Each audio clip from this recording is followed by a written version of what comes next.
Budget सत्र के दौरान आज महत्वपूर्ण प्रश्नों पर चर्चा हुई। अगर देखा जाए सप्लीमेंट्री अधिक होने के चलते कहीं ना तो कहीं जो आज 4 ही महत्वपूर्ण प्रश्नों पर चर्चा हुई। सबसे पहले बात करेंगे जिस तरीके से रोबोटिक सर्जरी को लेकर बिपिन सिंह परमार, राकेश जम्वाल और केवल सिंह पठानिया ने अपना प्रश्न किया। इसके जवाब में जिस तरीके से मुख्यमंत्री सुखविंदर सिंह सुक्खू ने कहा है कि अगर देखा जाए रोबोटिक सर्जरी के लिए हमने अभी तक जो 2 मशीनें ले ली है, 3 अन्य क्षेत्रों में लगाई जाएगी। अगर देखा जाए जिस तरीके से लगातार जो विपक्ष द्वारा सत्ता पक्ष द्वारा लगातार यह पूछा जा रहा था कि इसमें कहीं तो कहीं घोटाला है, उन्होंने स्पष्ट रूप से कहा है कि हमने सारी मशीनों को पहले ध्यान में दिया है, उसके बाद इस मशीनों में हमें 1 करोड़ 20 लाख की बचत हो रही थी, जिसको मद्देनजर रखते हुए ये रोबोटिक मशीनें ली गई। साथ ही 5 वर्षों का जो मेंटेनेंस है वो कंपनी द्वारा किया जाएगा।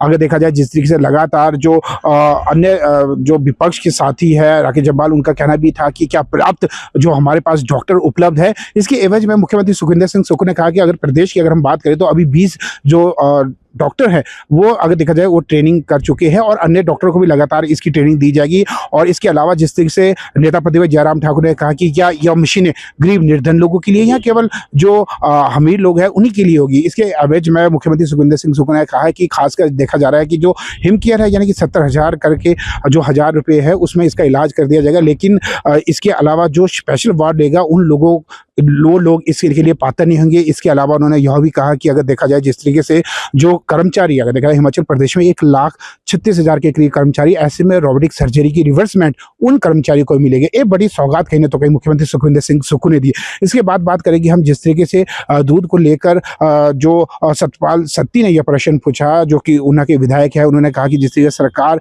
देखा जा रहा है कि अभी तक लोगों की पेमेंट सुचारू रूप से नहीं हो रही है। इसके अलावा अगर बात करें तो 20 लीटर से जो दूध नहीं लिया जा रहा है। इसके उत्तर में सबसे पहले तो इसका आंसर यानी कि कृषि मंत्री चंद्र कुमार ने दिया। उन्होंने कहा कि अगर देखा जाए जिस तरीके से जो हमारा कार्य है वो काफी सुचारू रूप से चल रहा है। और रही बात पेमेंट की तो जनवरी तक की पेमेंट सबको दे दी गई है, यानी कि फरवरी और मार्च की यानी कि अप्रैल माह में दिया जाएगा। और साथ ही अभी सप्लीमेंट पूछा गया था कितनी इसमें सोसाइटी है। इसके वजह में उन्होंने कहा कि इसमें जो सोसाइटी है हर वर्ष यहाँ पर जो सोसाइटी है उसमें पंजीकृत की जाती है, लेकिन जो लगभग 600 से अधिक जो है पहले 284 की करीब थी।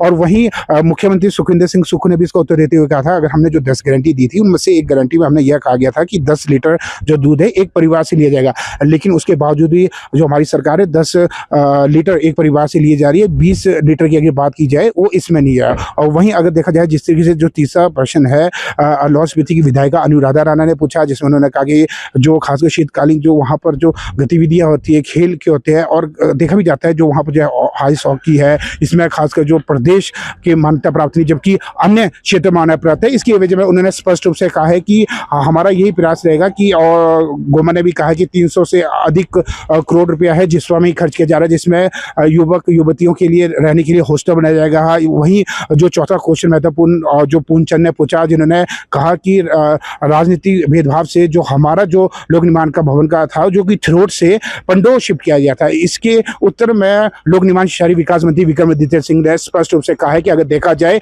वो 14 किलोमीटर की दूरी में और दोनों का सेंटर बैठता है। और दरअसल विधानसभा क्षेत्र की बात करें तो सभी डिवीजन उसके आसपास है, जबकि 26 विधानसभा क्षेत्रों की अगर बात करें जो आसपास के जो क्षेत्र यानी कि वहाँ पर निजी भवन में चल रहा था, जिसके चलते किराया अत्यधिक था। लेकिन अगर हम बात करें जो पंडोर में बनाई गई है वो सरकारी भवन है, इसके चलते वहाँ पर हमें अधिक पैसा नहीं खर्चना पड़ेगा। साथ ही इसके बाद जो शून्यकाल लगातार जारी रहा, शून्यकाल में जिस तरीके से अगर राकेश जम्वाल की बात करें सीवरेज का मुद्दा उन्होंने उठाया। उन्होंने स्पष्ट रूप से कहा कि जो सीवरेज है 1991 की लेकर नहीं थी, लेकिन हर बार जो सीवरेज की वहाँ पर समस्या आते हैं। इसके अलावा अगर हम बात करें अनुराधा राणा समेत जो अन्य विधायकगण है जो शून्यकाल के दौरान सब ने महत्वपूर्ण प्रश्न पूछे, जिसमें डॉक्टर जनक ने भी अपना प्रश्न किया। तो कुल मिलाकर जो देखा जा रहा है कि अभी भी जिस तरीके से जो विधानसभा सत्र लगातार जारी है।